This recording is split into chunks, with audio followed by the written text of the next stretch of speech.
2026-এর ভোটের একটা ইস্যু হবে, এখন থেকে বলে যাচ্ছি, 1 বছর আগে থেকে আপনাদের বলে যাচ্ছি, একটু সজাগ থাকবেন।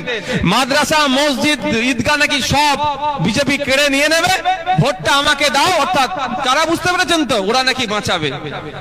সংবিধান বাঁচাও, দেশ বাঁচাও, ওয়াকফ বাঁচাও। শুভবুদ্ধি সম্পন্ন সকল নাগরিক বৃন্দ, আপনারা সকলেই জানেন বর্তমান কেন্দ্রীয় সরকার লোকসভা ও রাজ্যসভায় ওয়াকফ সংশোধনী বিল পাশ করেছেন।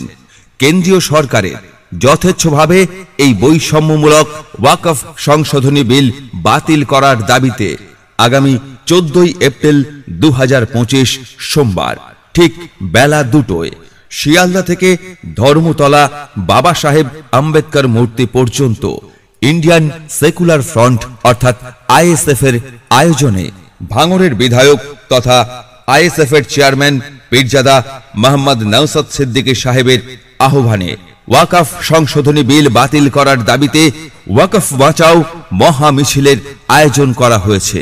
ওয়াকফ সংশোধনী বিল বাতিল করার দাবিতে